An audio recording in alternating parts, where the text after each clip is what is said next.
오늘 우리에게 주시는 하나님 말씀은 우리 구약 성경 874면 시편 99편 1절에서 9절까지 우리 한 절씩 함께 교독합니다. 구약 성경 874면 시편 99편 1절을 제가 읽습니다. 여호와께서 다스리시니 만민이 떨 것이요 여호와께서 그룹 사이에 좌정하시니 땅이 흔들릴 것이로다.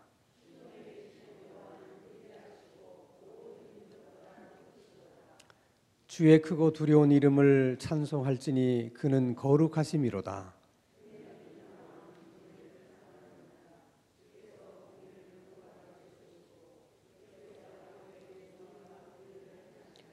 너희는 여호와 우리 하나님을 높여 그의 발등상 앞에서 경배할지어다. 그는 거룩하시도다.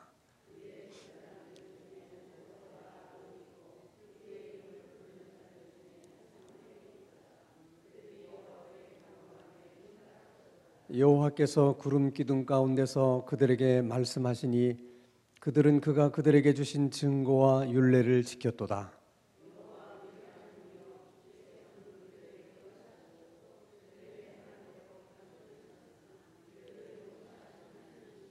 9절 다 함께 너희는 여호와 우리 하나님을 높이고 그 성산에서 예배할지어다. 여호와 우리 하나님은 거룩하심이로다. 아멘. 늘 반복해서 말씀을 드립니다마는 시편은 하나님이 어떤 분인지 하나님의 성품과 그 하나님께서 하신 일들을 이렇게 시적으로 표현한 것입니다. 사실 형식은 시적으로 되어 있지만은 대부분의 내용은 기도로 되어 있어요. 그래서 시편을 그냥 읽으면 기도문을 읽는 것이 되고 그 시편에다가 곡을 붙여서 부르면 그것이 찬송이 되는 것입니다. 그래서 우리가 시편을 많이 읽게 되면 우리가 하나님 앞에 어떻게 기도해야 되는지 기도에 대해서 많은 것을 배우게 되고 또 우리 하나님을 어떻게 찬양해야 되는지 찬양에 대해서도 많은 것을 배우게 돼요. 그래서 시편이 참 소중한 성경입니다. 자, 중요한 것은 우리가 하나님께 기도를 하든 또 하나님께 찬송을 부르든 가장 중요한 것은 그 기도를 들으시는 하나님은 누구신가? 그 찬양을 받으시는 하나님은 누구신가? 그 대상이 중요한 거예요. 기도를 들으시는 하나님에 대해서 잘 모르고 기도한다든지 또 찬양을 받으시는 하나님에 대해서 잘 모르고 찬양을 부르게 되면 올바른 기도 그리고 올바른 찬양을 할 수가 없어요. 잘못하게 되면 그냥 내가 흥에 겨워서 기도하는 것이고 그래서 내가 흥에 겨워서 찬송하게 될 수가 있다는 것입니다. 그래서 기도를 하든 찬송을 부르든 우리가 예배를 드리든 그 예배를 받으시는 하나님, 기도를 들으시는 하나님, 찬송을 받으시는 하나님, 그 하나님이 누구인가 하는 것에 대해서 아는 것이 아주 중요한 것입니다. 자, 우리들이 무엇을 안다 그럴 때는 두 가지 의미가 있어요. 하나는 지식적으로 무엇을 아는 것이 있고 또는 체험적으로 무엇을 아는 것이 있습니다.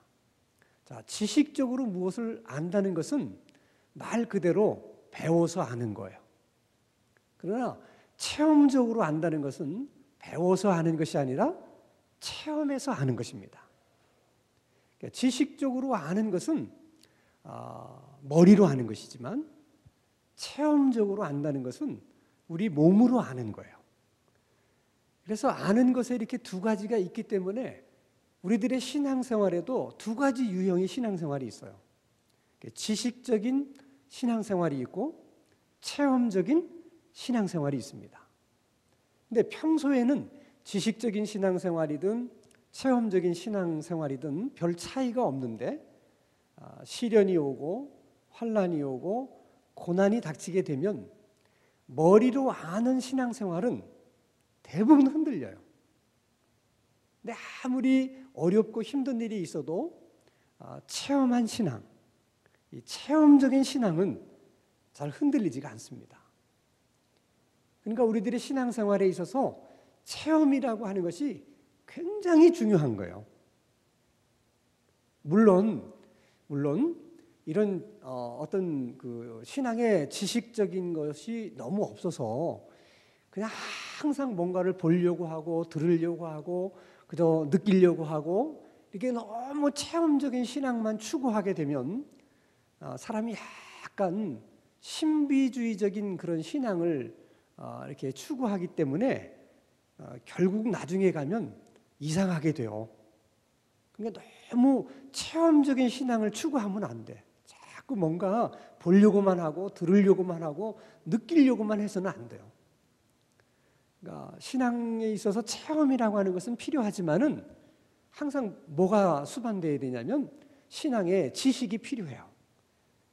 지식적인 그런 신앙이 있어야 체험을 해도 그것이 균형을 맞춰서 잘못되지 않을 수 있는 거예요. 그래서 항상 우리는 말씀과 기도가 함께 가야지. 이제 기도를 많이 하시는 분들 가운데는 그저 기도만 하면 내가 직접 하나님으로부터 음성도 듣고 하나님이 다 보여주시고 하나님이 다 들려주시기 때문에 성경 말씀 필요 없다. 그래서 뭐든지 하나님 앞에 직접 들으려고 해요. 이제 그러다 보면 엉뚱한 소리를 들어요.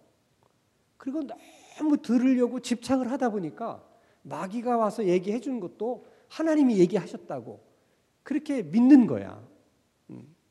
분별할 수 있는 마음의 여유가 없는 거예요. 왜? 너무 들으려고 하다 보니까. 그러니까 하나님의 음성을 들으려고 귀 기울이고 사모하는 것은 좋지만은 그러면서도 하나님의 말씀을 함께 읽고 보고 그러면서 또 이쪽도 사모해야 된다는 거예요. 어쨌든 문제는 오늘날의 많은 크리스찬들은 이 체험적인 신앙을 갖고 있는 사람들보다는 지식적인 신앙을 가지고 있는 사람들이 너무 많다는 거예요. 그리고 그냥 지식적인 신앙생활을 신앙생활이라고 생각하는 거죠. 그게 사실 문제가 되는 거예요. 사실 여러분 가난한 그 신자라고 하는 분들 뭐 이렇게 이런저런 어려움이 있어서 교회를 떠나시는 분들도 뭐 오죽하면 그러겠느냐. 또 얘기를 들어보면 너무 교회에서 상처를 많이 받았기 때문에 오히려 교회를 다니는 것이 은혜가 되는 것이 아니고 또 삶에 도움이 되는 것이 아니고 더 상처만 많이 받고 상처만 깊어지기 때문에 오히려 또 어떤 면에서는 교회를 떠나는 것이 그분에게는 사실 잘한 일이고 잘된 일인 경우도 있어요. 사실은.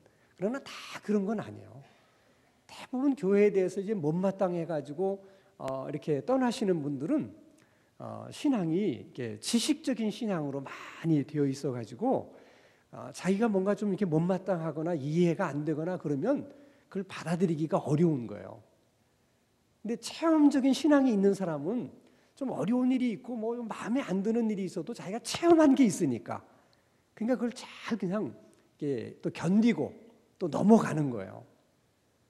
그래서 오늘 수요 기도에 나오신 여러분들은 다 체험적인 신앙을 갖게 되기를 주님의 이름으로 축원합니다. 자, 그러면 체험적인 신앙이라고 하는 것이 뭐냐? 한마디로 말하면 하나님을 만난 경험이 있는 신앙생활을 말하는 거예요. 우리가 하나님을 만나게 되면 누구나 경험하게 되는 특별한 세 가지 감정이 있어요. 하나님을 만났을 때 사람이 느끼게 되는 감정.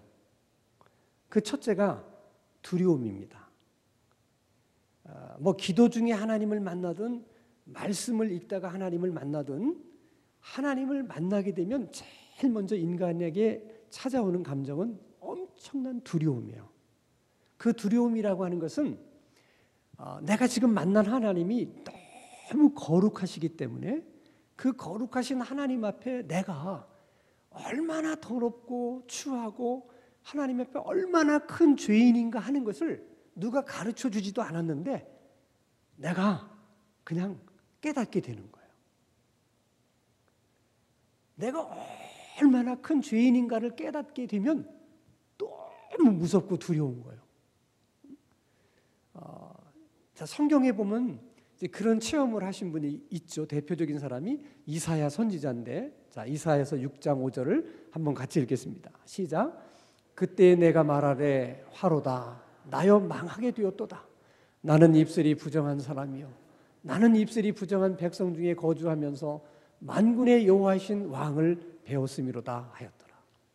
그러니까 하나님을 만났을 때 여러분 생각해 보세요. 이사야 선지자, 하나님이 그를 선지자로 부르실 만한 사람이라면 보통 사람들보다는 훨씬 믿음도 좋고 모든 면에서 뛰어난 사람 아니겠어요?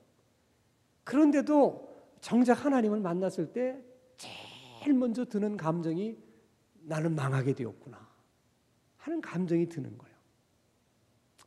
그래서 여러분 그 하나님을 만난 경험이 뭐 이제 강도로 말하면 좀 더 아주 강도가 강하게 만나는 경우도 있고 뭐 좀 그렇지 않은 경우도 있지만은 어쨌든 여러분들이 말씀을 듣다가 또는 뭐 말씀을 읽다가 또 기도 중에 내가 죄인이구나 하는 생각이 정말 이게 들면서 눈물이 난다든지 정말 내가 하나님 앞에 큰 죄인이구나 하는 깨달음이 오면 그게 하나님 만난 경험이야.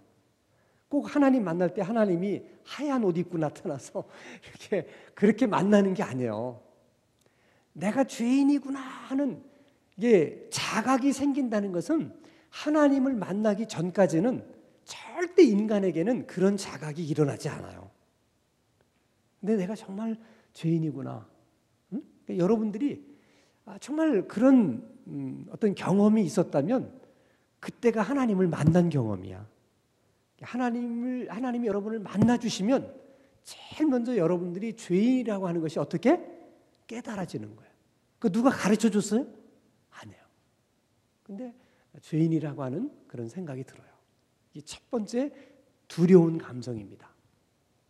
두 번째는 경외하는 감정인데 이것도 일종의 두려움은 두려움이지만은 무서운 두려움이 아니에요. 하나님이 너무 거룩하시기 때문에 어떻게 표현하기 어려운 두려움이에요. 예를 들면 우리들 사람들 중에도 이렇게 무서운 거는 아니지만 참 이렇게 대하기가 어려운 사람이 있잖아요. 있어요, 없어요? 있어요. 이렇게 사람 막 대할 수 없는 뭐 그런 사람이 있잖아요. 그건 무섭다고 표현하는 게 아니잖아요. 무서워서 그런 게 아니잖아. 인자하고 좋은데 좋기는 한데 어려워. 그런 것처럼 하나님을 만났을 때 우리가 그런 감정이 들어요. 그것을 경외하는 감정이라고 그래. 그래서 하나님이 너무너무 좋은데 그런데도 하나님이 너무 어려운 거야. 그런 감정이 찾아와요. 그 다음에 세 번째 감정은 이게 신비 체험이라 흔히 얘기하는데 지금 내가 느끼고 있는 상태가 너무 행복하고 너무 황홀해요. 근데 막 황홀하고 행복하긴 한데 이거를 딱히 말로 표현할 수가 없어. 설명이 안 돼. 자, 우리가 예를 들어서 우리가 인생을 살다가도 행복한 때가 있고 뭐 그러잖아요. 그런 건 대부분은 그래도 표현을 할 수가 있어요. 다 이렇게 뭐 좋다고 하는 거를 나름대로 표현을 해요. 하다못해 뭐 기똥차게 좋다. 뭐 그렇게라도 표현을 해. 근데 하나님을 만났을 때 그 황홀한 감정은 기똥차다. 이런 말로도 표현이 안 되는 거야. 아주 특별한 경험이에요. 예를 들어서 이제 예수님의 제자들 중에 베드로, 야고보, 요한이 변화산에서 체험한 것을 성경이 우리들에게 말씀해 주고 있는데 마가복음 9장 5절 6절을 한번 같이 읽겠습니다. 시작. 베드로가 예수께 고하되 라삐여 우리가 여기 있는 것이 좋사오니 우리가 초막 셋을 질 때 하나는 주를 위하여 하나는 모세를 위하여 하나는 엘리야를 위하여 하사이다 하니 이는 그들이 몹시 무서워하므로 그가 무슨 말을 할지 알지 못함이더라. 여기서 무서운 건 두렵다는 얘기가 아니에요. 그 변화된 예수님의 모습을 보면서 어떻게 설명할 수 없는 경외감이 생기는 거예요. 그러면서도 지금 누가 나타났어요? 모세가 나타나고 엘리야가 나타났는데 그들이 모세를 본 적이 있어요, 없어요? 있어요, 없어요? 없어. 엘리야를 본 적이 있어요, 없어요? 없어요. 본 적이 없는 모세와 엘리야가 나타났는데 또 예수님이 얘들아 이쪽이 모세다, 이쪽이 엘리야다 말씀하신 적도 없어요. 누가 모세라고 가르쳐주지도 않고 엘리야라고 가르쳐주지도 않았는데 그들이 그냥 안 거야. 그래서 모세와 엘리야가 나타나서 주님하고 말씀을 나누는구나. 이게 신비함이야. 누가 설명해주고 가르쳐주지도 않았는데 그냥 아는 거야. 근데 한번 생각해 보세요. 그들이 모세가 그 제자들에게 어떤 인물이에요? 이건 뭐 감히 어떻게 설명할 수 없는 인물이잖아. 엘리야도 그렇고. 근데 그 모세와 엘리야가 나타나서 주님하고 얘기하는 그 장면을 자기들이 있는 자리에서 그런 일이 일어났을 때 그들이 느끼는 그 황홀경이라고 하는 것은 어떻게 표현할 수가 없는 거예요. 그나마 그래도 베드로가 용기를 내서 하는 말이 여기가 조사오니 그냥 여기서 살고 싶다. 주님하고 모세하고 엘리야하고 그 행복한 감정, 그 황홀한 감정을 그렇게 얘기하는 거예요. 그래서 하나님을 만났을 때 그 황홀한 감정이 너무 특별하기 때문에 막 그 여운을 계속 느끼고 싶어 해요. 그게 사람이 그렇게 돼. 너무 아쉬운 거야. 그 자리가. 그리고 오래 가요. 그게 일상적으로 우리가 경험할 수 있는 경험이 아니기 때문에 세월이 지나도 그때 일만 생각하면 다시 그 감정이 살아나. 그래서 여러분 체험신앙이라는 게 꼭 필요한 거예요. 체험신앙. 그래서 여러분 이제 우리가 내가 이제 가끔 이제 우리 교인들에게도 물어요. 좋아하는 찬송이 뭐냐? 물을 때 다 의도가 있는 거야. 우리가 이제 늘 즐겨 부리는 찬송 가운데도 다 이게 신앙의 체험과 연관되어 있는 경우들이 많아요. 특별히 어떤 은혜를 받을 때 불렀던 찬송 같은 게 있어요. 그런 그 찬송을 부를 때마다 그때 일이 어떻게 다 되살아나는 거예요. 그래서 언제나 그 찬송을 부르면 눈물이 나. 여러분 우리가 신앙생활을 하면서 그런 찬송이 있다는 것이 얼마나 큰 축복이에요. 오늘 다 명절이라고 다 어디를 가셨는데 오늘 나오신 여러분들에게는 그런 특별한 찬송들이 다 있게 되기를 주님의 이름으로 축원합니다. 다 있어야 돼. 내가 마지막 세상 떠나는 날도 이 찬송을 불러달라. 왜? 하나님 만났던 체험의 찬송이니까. 다른 사람은 몰라. 본인은 느끼는 거예요. 느끼는 거죠. 그래서 이 하나님을 만난다는 경험은 이게 아주 특별한 경험이기 때문에 일단 하나님을 만난 사람들은 다 삶이 바뀌어요. 변화되는 거예요. 다 변화돼요. 그 하나님 만난 그 사건의 충격 때문에 사람이 확 달라져요. 그러니까 지식적인 신앙은 잘 변하지도 않지만 변해도 아주 더디게 변해요. 근데 이런 체험적인 신앙은 한 방에 가버려 그냥. 그래서 그렇게 안 바뀌던 사람도 한번 하나님 딱 만나면 확 바뀌는 거야 사람이. 체험적인 신앙이 그래 필요한 거라. 여러분 대표적인 사람이 모세예요. 자, 여러분 보세요. 모세가 40년 동안 애굽 궁궐에서 왕자로 살던 사람이 사실 동족들을 위해서 뭘 해보겠다고 그러다가 동족들한테 버림받잖아요. 그 상처가 얼마나 큽니까? 그래서 그냥 세상이 다 싫은 거야. 왕자고 뭐고 뭐 다 싫은 거야. 그래서 광야로 도망쳐가지고 누구랑 결혼해요? 양치는 양치기의 딸과 결혼해요. 이것도 사실 어떻게 보면 그냥 될 대로 되라 하는 거야. 여러분 생각해봐. 그래도 40년을 왕궁에서 산 사람인데 아무리 없어도 그렇지. 어떻게 그냥 양치는 그냥 그런 사람 따라고 그냥 막 결혼해서 살겠어. 근데 일단 애굽을 떠나서 광야로 도망칠 때 이미 그냥 모세는 그냥 자포자기하는 거야. 그래서 그냥 양치는 여자하고 그냥 그것도 연애도 한 것도 아니야. 그냥 산 거야 그냥. 그리고 40년을 맨날 양치면서 사는데 무슨 기쁨이 있겠어요. 어떻게 보면 그냥 죽지 못해 사는 거고 어떻게 보면 원망 속에 사는 거죠. 그런 모세가 떨기나무 가운데서 하나님을 딱 만나니까 사람이 확 달라지는 거예요. 처음에는 하나님 앞에 못한다고. 왜 40년을 그렇게 살았던 사람이 어떻게 뭘 하겠어. 그래도 하나님이 격려하고 할 수 있다 얘기하니까. 그 하나님 만난 그 경험 때문에 사람이 확 달라지는 거예요. 그래서 바로 왕에게 가잖아요. 이건 굉장한 변화예요, 여러분. 그런 일들을 너무 쉽게 생각하면 안 돼. 어떻게 해서 애굽을 도망쳐 나왔는데 거길 또 갑니까? 달라진 거예요, 모세가. 모세만 그런 게 아니에요. 바울도 보세요, 바울. 다메섹 도상에서 예수님 한번 딱 만나니까 사람이 그냥 180도로 바뀌잖아요. 이렇게 하나님을 만나는 체험들이 우리 인생에 그런 변화를 줘요.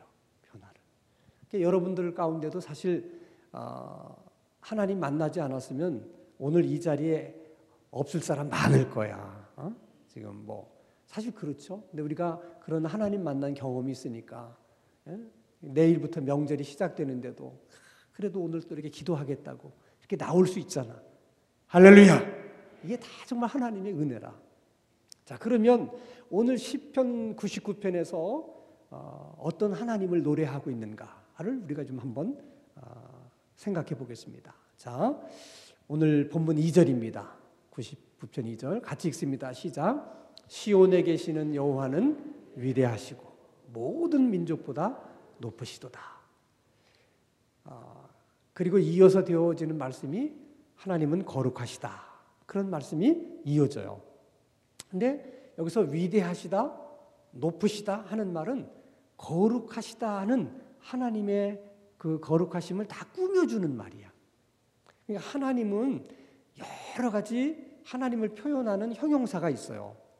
하나님은 너무 크신 분이기 때문에 하나로 설명이 안 돼. 그래서 우리는 사랑의 하나님, 또 온유하신 하나님, 이렇게 인내가 많으신 하나님, 이렇게 여러 가지 형용사를 붙이잖아요. 근데 성경에서 하나님을 표현하는 형용사들이 많은데 대표적인 것이 거룩하다예요. 그래서 마지막 요한계시록에도 보면 마지막 스랍들이 나타나서 하나님을 찬양하는데 어떻게 찬양하느냐? 거룩하다, 거룩하다, 거룩하다, 만군의 주 여호와여. 그렇게 찬양해요. 하나님은 사랑이죠.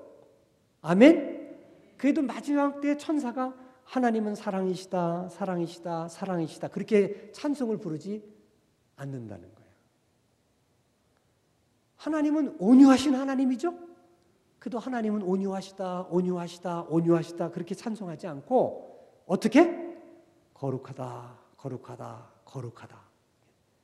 이 거룩하다는 말은 다른 것과는 구별이 된다는 거예요. 그러니까 하나님은 창조주이고 우리는 피조물이야. 그러니까 창조주와 피조물 사이에는 확연하게 구별이 되는 거예요. 이걸 인정할 줄 알아야 되는 거예요. 모든 것이. 그러니까 하나님은 위대하시다 그럴 때도 우리식으로 위대한 게 아니야. 우리가 생각하는 위대함하고는 질적인 차이가 있는 거예요. 그게 거룩하심이야. 하나님이 높으시도다 할 때도 그냥 높은 게 아니야. 최고로 높은 것도 아니야. 그 높은 거하고는 질적으로 차이가 있는 그런 하나님이야. 자, 우리 하나님은 그렇게 거룩하신 하나님이다. 지극히 높으신 분이고 지극히 위대하신 분이야. 그렇죠? 그때 이제 많은 분들은 우리 하나님은 세종대왕보다도 위대하시고 알렉산더 대왕보다도 위대하시고 우리는 그렇게 표현하지만 그건 사실 비교도 안 되는 거야.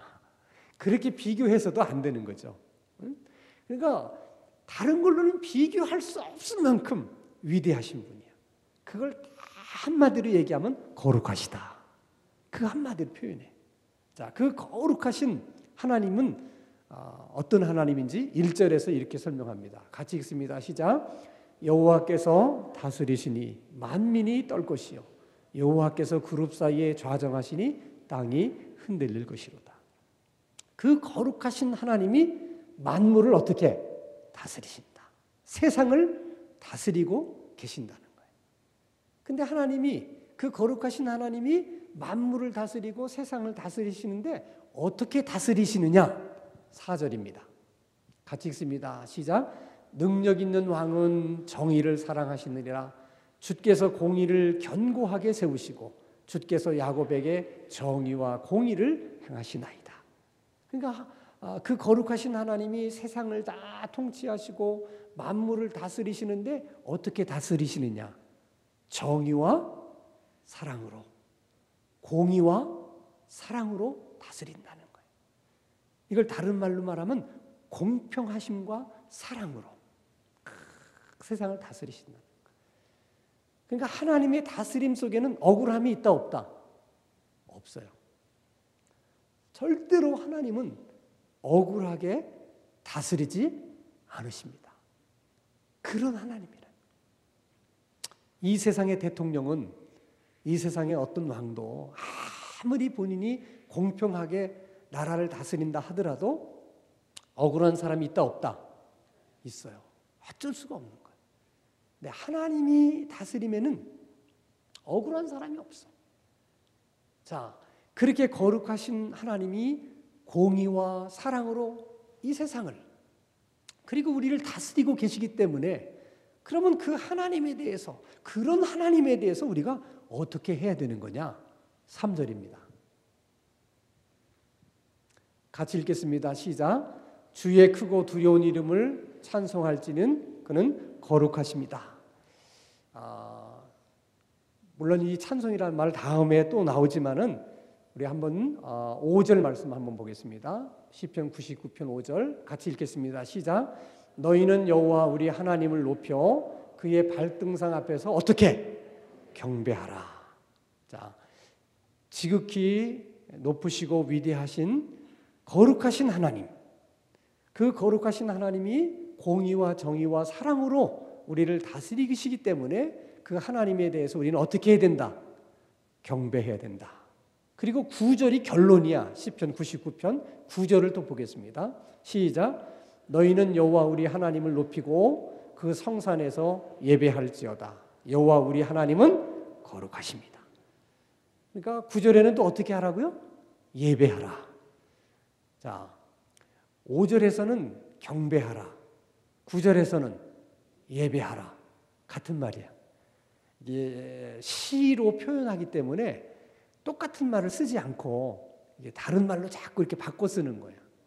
그러니까 한마디로 말해서 우리가 하나님을 예배해야 되는 이유, 거룩하신 하나님이시기 때문에, 그리고 공의와 정의와 사랑으로 우리를 다스리시고 이 세상을 다스리시는 하나님이시기 때문에 우리가 그 하나님을 어떻게 경배하고 예배해야 된다. 시편 99편이 그걸 얘기하고 있는 거예요. 얼마나 중요한 얘기예요. 자, 여러분에게 묻겠습니다. 우리가 왜 주일날마다 나와서 하나님을 예배해야 됩니까? 글쎄요. 그러면 안 돼. 다시 묻겠습니다. 왜 우리가 주일날이면 이렇게 성전에 나와서 하나님을 예배해야만 됩니까? 하나님은 거룩하시고 하나님은 공의와 정의와 사랑으로 세상을 다스리시고 우리를 다스리시는 하나님이시기 때문에 우리가 그 하나님을 주일날마다 나와서 예배를 드려야 됩니다. 아멘? 중요한 거 배웠어요.